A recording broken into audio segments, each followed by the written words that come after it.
तो मैं क्या कह रहा था, special law, negotiable instrument act, इन सबका एक ओवर राइडिंग इफेक्ट होता है। ओवर राइडिंग इफेक्ट का मतलब क्या होता है कि जो हमारे आईपीसी के अंदर प्रोविजन दिए हैं, या फिर जो हमारे सीआरपीसी, जो कि आईपीसी का एक भाई है, मतलब आईपीसी सिर्फ बताता है और सीआरपीसी जो इसका भाई है वो चीजों को कराता है, इम्पैक्ट दिखाता है उसका, केसेस में कैसे होगा क्या होगा सब बताता है। उन लोगों के ऊपर यानी कि आईपीसी के ऊपर और सीआरपीसी के ऊपर किसी भी स्पेशल लॉ का एक ओवर राइडिंग इफेक्ट होता है। ओवर राइडिंग इफेक्ट का मतलब कि जब कोई पर्टिकुलर सब्जेक्ट किसी स्पेशल लॉ के अंदर कवर हो जाता है, तो फिर उस सब्जेक्ट से रिलेटेड जो भी ऑफेंसेस होते हैं वो भी उस स्पेशल लॉ के अंदर कवर किए जाते हैं, अगर उसमें स्पेसिफिकली प्रोवाइडेड है तो। ये आपको याद रखना है। फिर आप बात करते हो लोकल लॉ की। अब देखो, एक होता है स्पेशल लॉ और एक होता है लोकल लॉ। अब ये लोकल वर्ड जो है ना, ये एरिया के लिए होता है, किसी एरिया के लिए। मतलब इंडिया का कोई एक पर्टिकुलर एरिया है जहां पे कोई उनका खुद का एक्ट अप्लाई होता है, तो उसको हम लोकल लॉ बोल सकते हैं। जैसे कोई एक एक एग्जांपल देता हूं मैं आपको, पोर्ट ट्रस्ट एक्ट, पीटीए। ये जो एक्ट है ना, ये सिर्फ और सिर्फ पोर्ट पे अप्लाई होता है। अब ये पोर्ट कहाँ पे, केरल में है, कर्नाटका में है, उधर आगे जाओगे विशाखापट्टनम में है, जहां जहां पे पोर्ट है वहां वहां पे ये एक्ट अप्लाई होता है, तो इसको पोर्ट ट्रस्ट एक्ट बोलते हैं। तो एक लोकल लॉ है ये। अब अपन जो रहते हैं इधर एमपी वगैरह में, राजस्थान वगैरह में, इनको कोई लेना देना ही नहीं उस चीज से। ठीक है, तो सेक्शन 42 ये यहाँ पे कंप्लीट। अभी आप सेक्शन 43 पे आओ। सेक्शन 43 फिर से एक इंपॉर्टेंट चीज बताता है, इलीगल और लीगली बाउंड टू डू। मतलब एक तो ऐसी चीज होती है जिसको हम इलीगल बोलते हैं, और एक ऐसी चीज होती है जो हम लीगली, हमारी ड्यूटी होती है वहां पे कि हम उसको करें। ठीक है, तो अब इलीगल वर्ड का क्या मीनिंग है, ये तो आई डोंट थिंक कि आपको बताना मुझे बहुत जरूरी है, क्योंकि आपको भी पता है कि इलीगल का मतलब होता है कोई भी चीज जो कि लीगल नहीं हो, या कोई भी चीज जिसका करने का मना हो। और ये जो इलीगल वर्ड है, इसका बहुत ही वाइड मीनिंग होता है। इसमें लिखा है 43 सेक्शन में, the word illegal is applicable to everything which is an offence और which is prohibited by law. मतलब हर वो चीज जो ऑफेंस है वो इलीगल है, और हर वो चीज जिसको लॉ ने प्रोहिबिट किया है वो भी इलीगल है।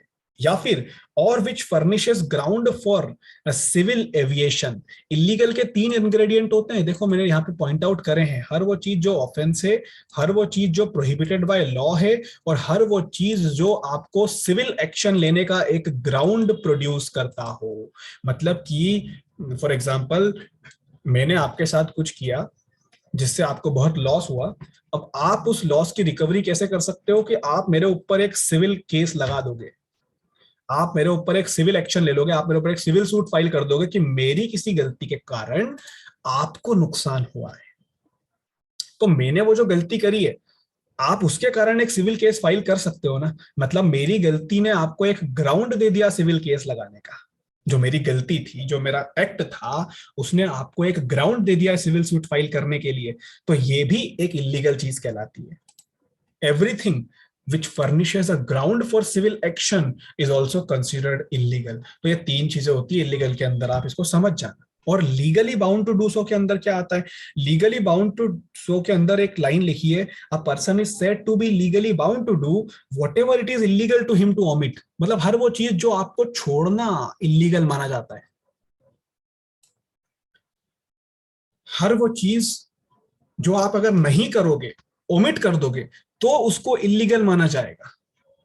ट्रैफिक रूल्स को फॉलो करना पड़ता है, ट्रैफिक रूल्स को फॉलो करना लीगल है, बट ट्रैफिक रूल्स को फॉलो अगर नहीं करोगे, if you omit to follow the traffic rules, then it is illegal. क्यों, क्यों इलीगल है? क्योंकि इलीगल का मतलब क्या होता है, हर वो चीज जो एक ऑफेंस है, हर वो चीज जो प्रोहिबिटेड बाय लॉ है। आप लोग ट्रैफिक सिग्नल तोड़ोगे, it is prohibited by law, आप नहीं तोड़ सकते। तो ऐसे में अगर आप ट्रैफिक सिग्नल को ओमिट कर देते हो, उन रूल्स को ओमिट कर देते हो, फॉलो नहीं करते हो, तो वो भी एक इलीगल चीज कहलाती है। सेक्शन 43 में बस इतना ही। अब अपन बात करते हैं सेक्शन 44 की, इंजुरी। इंजुरी का क्या मतलब होता है, any harm whatever illegally cause to any person, body, mind और रेपुटेशन। अब एक चीज समझना यहाँ पे, ये जो इंजुरी होती है ये सिर्फ और सिर्फ हमारे शरीर पे नहीं, हमारे शरीर पे, हमारे मन में, हमारी रेपुटेशन पे और हमारी प्रॉपर्टी पे, चारों चीजों पे इंक्लूडेड है ये। तो आपको ये चीज पहले समझना है। दूसरी चीज, इंजुरी जो होती है, वो जो हार्म आपको होना चाहिए वो किसी इलीगल तरीके से ही होना चाहिए। अगर किसी ने लीगल तरीके से इंजुरी पहुंचाई तो उसको इंजुरी नहीं बोलेंगे। लीगल तरीके से कोई चोट आपको लग गई थोड़ी बहुत, उसको इंजुरी नहीं बोलेंगे। इलीगल तरीके से होना चाहिए, ये सबसे पहली इंपॉर्टेंट चीज है इसकी। और किसी इंसान को होना चाहिए, उसकी बॉडी, माइंड, रेपुटेशन या प्रॉपर्टी पे होना चाहिए। इंजुरी एक ऐसा एक्ट है जो कॉन्ट्ररी टू लॉ है, यानी लॉ के अगेंस्ट है। लॉ नहीं कहता है कि आपको कोई इंजुरी करे, ठीक है। और इसके अंदर टॉर्शियस एक्ट भी आ जाती है, टॉर्ट के कारण जो इंजुरी होती है वो सब भी इसके अंदर आ जाता है, ठीक है। उसके बाद आप सेक्शन 45 पे आओ। लाइफ को डिफाइन करता है। लाइफ का क्या मतलब होता है? अब ये लाइफ वाइफ की डेफिनेशन तो देखो कुछ काम की होती नहीं है। इसमें लिखा है कि लाइफ का मतलब होता है ह्यूमन बीइंग की लाइफ, जब तक कॉन्टेक्स्ट खुद ना बोल दे कि लाइफ का मतलब क्या है ना। तो अगर अपन कभी भी आगे पढ़ेंगे कि लाइफ लिखा है, तो उस लाइफ का मतलब आप समझ आना कि इंसान की पूरी लाइफ, जब तक खुद ना लिखा हो उसमें कि इस लाइफ का मतलब 20 साल है कि 14 साल है। अपन बोलते हैं लाइफ इंप्रिजनमेंट, लाइफ इंप्रिजनमेंट। कुछ लोग बोलते हैं लाइफ इंप्रिजनमेंट मतलब कि 14 साल, कुछ बोलते हैं लाइफ इंप्रिजनमेंट मतलब 20 साल। दोनों गलत है, दोनों ही गलत है। लाइफ इंप्रिजनमेंट मतलब कि आखिरी सांस तक जेल, ये सही है। लाइफ इंप्रिजनमेंट का मतलब यही होता है कि आपको अपनी रिमेनिंग लाइफ जो है वो पूरी जेल में बिताना है। दो ऐसे प्रोविजन आते हैं अपने आईपीसी में, जहां पे एक जगह 14 ईयर्स का जिक्र हुआ है और एक जगह 20 साल का जिक्र हुआ है। उन दोनों जिक्र को पढ़ के हर इंसान ये कंक्लूजन निकाल लेता है कि यार 14 साल से ऊपर तो लाइफ इंप्रिजनमेंट हो ही नहीं सकता है, या 20 साल से ऊपर तो हो ही नहीं सकता है, जबकि वो दोनों ही अलग चीजें हैं। रियल मीनिंग उस लाइफ इंप्रिजनमेंट का यही होता है। इंप्रिजनमेंट का मतलब होता है जेल, और लाइफ का मतलब होता है सेक्शन 45 वाली लाइफ, मतलब इंसान की पूरी लाइफ, नेचुरल लाइफ। तो वही लाइफ इंप्रिजनमेंट का भी मतलब होता है। फिर डेथ की बात करते हैं। डेथ का मतलब वही ह्यूमन बीइंग की डेथ। एनिमल की बात करोगे तो एनिमल में any living creature other than human being, human being के अलावा कोई भी लिविंग क्रिएचर अगर होगा तो उसको हम एनिमल बोलेंगे। वेसल की बात करते हैं। वेसल का मतलब होता है बर्तन। तो वेसल का मतलब कोई भी वो चीज जो convenience by water of human beings और ऑफ प्रॉपर्टी के लिए यूज होता है। मतलब कि पानी के अंदर वाला वेसल है ये सिर्फ और सिर्फ, ठीक है। यानी पानी के अंदर कोई चीज अगर कन्वीनियंस के लिए यूज होती है, कन्वीनियंस का मतलब क्या बोलोगे आप, इधर से उधर ले जाने के लिए, उधर से इधर लाने के लिए अगर यूज होती है तो उसको हम वेसल बोलेंगे। यानी जहाज वगैरह, नाव वगैरह सब वेसल में कैलकुलेट हो जाएगी। फिर आप सेक्शन 49 पे आओ। आप उसमें ईयर और मंथ की डेफिनेशन अगर देखोगे तो एक चीज हमेशा याद रखना कि ये सिर्फ और सिर्फ ब्रिटिश कैलेंडर के अकॉर्डिंग देखी जाएगी, ठीक है। ट्रांसफर ऑफ प्रॉपर्टी एक्ट अगर आप में से किसी ने पढ़ा होगा तो आपको पता चलेगा कि वहां पे जो उन्होंने कैलेंडर यूज किया है वो ग्रेगोरियन, बट आईपीसी चूंकि ब्रिटिश लॉ है तो याद रखो सेक्शन 49 ये कहता है कि जो कैलेंडर है वो ब्रिटिश कैलेंडर के अकॉर्डिंग हम इसको देखेंगे, ठीक है। उसके बाद सेक्शन, अच्छा ये ब्रिटिश कैलेंडर वाले के अंदर एक और चीज दिखाना थी मुझे कि मंथ कैसे कैलकुलेट किया जाता है। जैसे किसी को अगर 1 महीने की सजा हुई है तो उस 1 महीने का मतलब क्या होता है, 31 दिन या 30 दिन, या हम देखेंगे कि कौन से महीने में सजा हुई है। फरवरी में अगर सजा हुई है तो क्या उसको 1 महीने में सिर्फ 28 दिन के लिए जेल में रखा जाएगा बस, या उसको मार्च में अगर सजा हुई है तो क्या उसको 31 दिन के लिए रखा जाएगा। ये तो भेदभाव हो रहा है। तो मंथ का मतलब समझना, ये मंथ का मतलब ये नहीं होता है कि हम एक एक दिन कैलकुलेट करने बैठेंगे कि भैया 28 गिनेंगे तेरे, तो नहीं। A person sentenced to imprisonment for a space of 1 calendar month is entitled to be discharged on the day in the succeeding month immediately preceding the day corresponding to that from which the sentence take effect. मतलब for example अगर आपको फरवरी में imprisonment हुआ है और फरवरी की 3 तारीख को हुआ है, फरवरी की 3 तारीख को, तो 3 तारीख से कैलकुलेट करना चालू करेंगे तो 1 मंथ कंप्लीट कब होगा, 3 मार्च को। इस बात से कोई फर्क नहीं पड़ता है कि फरवरी में दिन 28 है कि 29 है कि 30 है, उससे फर्क नहीं पड़ता है।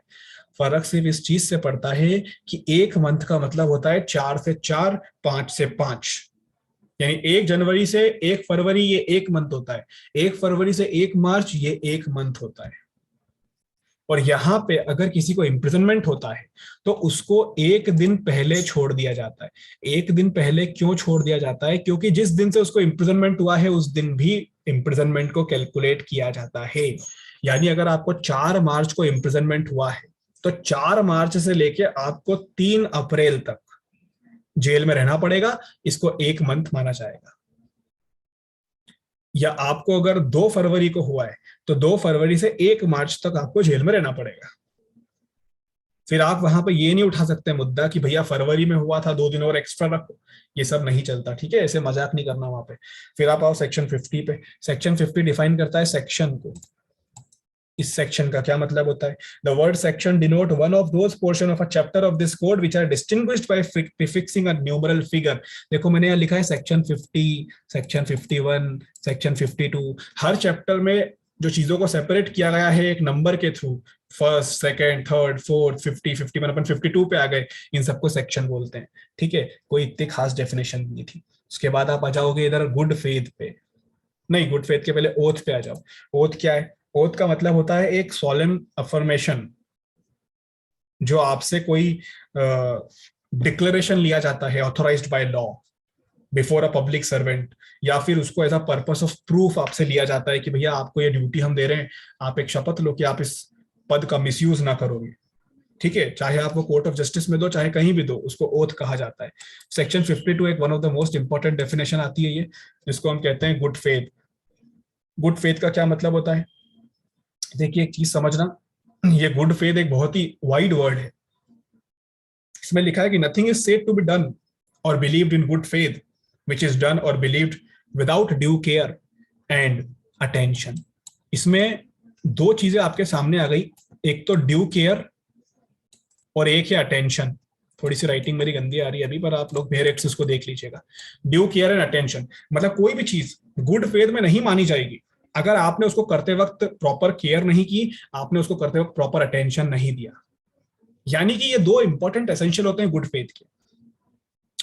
यानी कोई चीज अगर आप एकदम प्रॉपर केयर के साथ कर रहे हो, फिर भी उससे किसी को चोट पहुंच गई, तो ये कहा जाएगा कि आप वहां पे गुड फेथ में काम कर रहे थे। या कोई चीज आप कर रहे हो, आप पूरा अटेंशन उस चीज को दे रहे हो, फिर भी उससे किसी को चोट पहुंच गई, तो भी ये कहा जाएगा कि आप गुड फेथ में कर रहे थे। बट अगर आप कोई ऐसी चीज कर रहे हो जिसपे आप प्रॉपरली अटेंशन भी नहीं दे रहे थे, आप ड्यू केयर भी नहीं दिखा रहे थे, और उस चीज से किसी को चोट लग गई, तो कहा जाएगा कि आप जो काम कर रहे थे वो गुड फेथ में नहीं कर रहे थे। क्यों नहीं कर रहे थे? बिकॉज आप ड्यू केयर वहां पे नहीं दिखा रहे थे, आप प्रॉपर अटेंशन वहां पे नहीं दे रहे थे, ठीक है। तो इस लैंग्वेज से आपको समझना पड़ेगा कि गुड फेथ का मतलब क्या होता है। रीजनेबल केयर आपको उस चीज की करना पड़ती है जो आप कर रहे होते हो, है ना। तो एक चीज समझना कि अगर कोई आपके ऊपर इल्जाम लगाए कि आपने ये किया है, तो कुछ ऐसी चीजें होती है जो अगर आप गुड फेथ में करते हो तो ऑफेंस नहीं होती, बहुत सारी चीजें होती है। तो आप वो चीज गुड फेथ में कर रहे थे, ये प्रूफ किसके ऊपर रहेगा? बर्डन ऑफ प्रूफ किसके ऊपर रहेगा? तो burden of proof is on accused to prove this fact. आप कह रहे हो कि आप गुड फेथ में कर रहे थे, तो आप प्रूफ करो ना कि आप जो चीज कर रहे थे वो प्रॉपर केयर के साथ, प्रॉपर अटेंशन के साथ कर रहे थे। सवाल ये उठता है कि गुड फेथ है क्या? गुड फेथ क्या कोई चीज है? No, it is a question of fact. ये एक फैक्ट है। गुड फेथ में आप कुछ कर रहे थे, ये एक फैक्ट होता है। और ये फैक्ट जो है, इसकी कोई हार्ड एंड फास्ट डेफिनेशन नहीं है। It is to be considered and decided on the facts of the case. उस पर्टिकुलर केस और उस पर्टिकुलर सर्कमस्टेंसेस के ऊपर से ये पता लगाया जाता है कि जो चीज आप कर रहे हो वो गुड फेथ में की गई है या नहीं। फिर एक आखिरी डेफिनेशन आती है सेक्शन 52A, जिसको हम कहते हैं हार्बर। हार्बर का मतलब होता है संश्रय देना। संश्रय देने का मतलब होता है किसी को अपने पास छुपा के रखना। अब ये इसका क्या मतलब होता है? इसका मतलब ये, accept in section 157 and section 130, आपको आईपीसी के अंदर दो ऐसे सेक्शन मिलेंगे। पहला मिलेगा आपको सेक्शन 157 और दूसरा मिलेगा सेक्शन 130। ये दो सेक्शन में जो वाइफ है ना, वो अपने हस्बैंड को हार्बर देती है। हार्बर देने का मतलब होता है शेल्टर देती है, छुपा लेती है। वो कहीं से कुछ क्राइम करके भागा होता है और पत्नी उसको छुपा लेती है, पानी वानी देती है, खाना वाना देती है, कपड़े देती है, आर्म्स देती है, एम्यूनिशन देती है, ठीक है। ये सब इसमें आता है। तो चूंकि वाइफ ऐसा क्यों कर रही है, तो देखो वहां पे जब मैं आपको सेक्शन, एक काम करो सेक्शन 130 पे चले ही जाओ अभी से, अभी आपको पता चल जाएगा। सेक्शन 130 पे जब आप जाओगे तो वहां पे लिखा है एडिंग एस्केप ऑफ रेस्क्यूइंग और हार्बरिंग सच प्रिजनर। कोई भी अगर किसी प्रिजनर को असिस्ट करने की कोशिश करता है, सपोर्ट करने की कोशिश करता है, जो कि लॉफुल कस्टडी से भागा है, कोई प्रिजनर लॉफुल कस्टडी से भाग गया और कोई इंसान उसकी मदद कर रहा है, उसको रेस्क्यू करने में हेल्प कर रहा है, उसको हार्बर कर रहा है, अपने घर में छुपा के रख रहा है, तो ऐसे इंसान को पनिशमेंट मिल सकती है। ठीक है, बट इसके अंदर एक तो ये सेक्शन 130 हो गया, उसके बाद एक बार आप आ जाओ सेक्शन 157 पे। अभी आप सेक्शन 157 में आओगे तो सेक्शन 157 पे आपको क्या मिलने वाला है, harbouring person hired for an unlawful assembly. ठीक है, यहाँ पे भी वही सेम चीज आपको मिलेगी कि कोई भी अगर किसी को हार्बर करता है, अपने घर में छुपा के रखता है, ठीक है, या उसको कंट्रोल करता है अपने पास रख के, और फिर उसको हायर करके उससे कोई और काम करवाता है, उसको अनलॉफुल असेंबली का मेंबर बनवाता है, तो ऐसे इंसान को भी पनिशमेंट मिलेगी। ठीक है, तो इसमें एक चीज होती है कि अगर वाइफ अपने हस्बैंड के लिए यह काम करती है तो उसको एक ऑफेंस नहीं माना जाएगा। सवाल ये उठता है क्यों, क्योंकि ऐसा कहा जाता है कि ये वाइफ की मॉरल ड्यूटी होती है कि वो अपने हस्बैंड को बचाएगी। ठीक है, तो उसको उस श्रेणी में नहीं देखा जाता जिस श्रेणी में एक दूसरे कॉमन मैन को देखा जाता है कि भैया तुमने इसको हार्बर क्यों किया, तुमने इसको हार्बर क्यों दी, तुमने इसको क्यों छुपाया। कोई एक दूसरा आदमी छुपाएगा ना, तो उसको तो यही माना जाएगा कि तू भी क्रिमिनल है तो इसको छुपा रहा है, लेकिन वाइफ छुपा रही है तो उसको वो प्लेस पे नहीं देखा जा रहा है जिस प्लेस पे एक कॉमन मैन को देखा जाएगा। और सही भी है, वाइफ की तो ड्यूटी है हस्बैंड को बचाने की, तो वो वाली चीज यहाँ पे थोड़ी सी एक फर्क उसमें आता है। इसीलिए यहाँ पे जब हार्बर की डेफिनेशन आप पढ़ रहे हो सेक्शन 52A में, तो आप देखो पहली लाइन क्या लिखी है, except in section 157 and section 130 in the case in which the harbour is given by the wife और husband of the person harboured. मतलब वाइफ को हस्बैंड भी हार्बर दे सकता है, हस्बैंड को वाइफ भी हार्बर दे सकती है, दोनों ही चीजों पे सेक्शन 52A अप्लाई नहीं हो रहा है, एक्सेप्शन में डाल के रखा हुआ है। उसके अलावा की बात कर लेते हैं, आप एक्सेप्शन तो देख लिया अपन, अब उसके अलावा की बात कर लेते हैं। The word harbour include the supplying a person with shelter, food, drink, money, cloth, arm, ammunition, or means or conveyance, or the assisting a person by any means, whether of the same kind as those enumerated in this section, or not, to evade the apprehension. आप सामने वाले को police से बचाने के लिए, कि सामने वाला पुलिस से पकड़ा ना जाए या सामने वाला वापस जेल ना चले जाए, उस चीज के लिए अगर आप उसको अपने घर में छुपा रहे हो, उसको खाना दे रहे हो, पानी दे रहे हो, उसको हथियार दे रहे हो, कपड़े दे रहे हो, या इनमें से कोई भी चीज दे रहे हो, तो कहा जाएगा कि आप उसको हार्बर कर रहे हो, यानी आप उसको संश्रय दे रहे हो। और इस संश्रय में दो एक्सेप्शन है, तीन एक्सेप्शन है, नहीं दो ही एक्सेप्शन है, 157 और 130। बट ये दोनों भी कंप्लीटली नहीं है, ये दोनों भी सिर्फ उस केस में जिसमें वाइफ हस्बैंड को हार्बर देता है और हस्बैंड वाइफ को, सिर्फ उन दो केसेस के एक्सेप्शन यहाँ पे दिए हैं। अदरवाइज इसके अलावा कोई भी अगर ये करता है तो उसको हार्बर देना कहा जाता है, और ये भी एक स्पेसिफिक ऑफेंस होता है जो आपको आगे पर्टिकुलर सेक्शंस में मालूम पड़ेगा। ठीक है, चलिए सेक्शन 52A यहाँ पे हमारा पूरा कंप्लीट हुआ, और इसी के साथ जो ये चैप्टर हम पढ़ रहे थे चैप्टर 2, ये भी कंप्लीट हो गया। ठीक है, अभी हम कल से एक नया चैप्टर शुरू करेंगे, चैप्टर 3, जो कि एक बहुत इंटरेस्टिंग चैप्टर है। और इंटरेस्टिंग क्यों है, क्योंकि इसमें पनिशमेंट के बारे में मालूम पड़ेगा। चैप्टर 3 का नाम ही है पनिशमेंट। पनिशमेंट किस किस टाइप की होती है, पनिशमेंट कैसे दी जाती है, कितनी दी जाती है, कब नहीं दी जाएगी, सारी चीजें हम कल से सेक्शन 53 से पढ़ना शुरू करेंगे। चलिए, आज के लिए इतना काफी है। किसी को कोई डाउट हो तो पूछ सकते हैं। सर 34 में सेक्शन में क्रिमिनल एक्ट है और सेक्शन 35 में एक्ट लिखा हुआ है, तो इसमें कुछ डिफरेंस है या वैसे ही है? डिफरेंस है ना।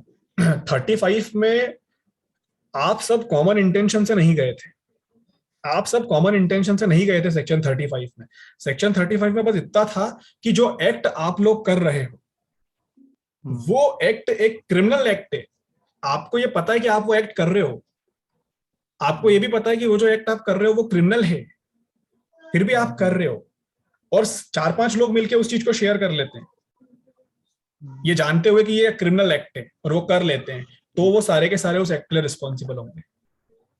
उन सबों ने पहले से प्री प्लानिंग नहीं करी थी। देखो सेक्शन 34 का जो स्कोप है ना वो बहुत बड़ा है। सेक्शन 34 का स्कोप बहुत बड़ा है, उसमें प्री प्लानिंग एटसेट्रा एटसेट्रा, वाले मैंने इतने सारे केस तो आपको बताए थे, कितनी सारी चीजें थी उसके अंदर।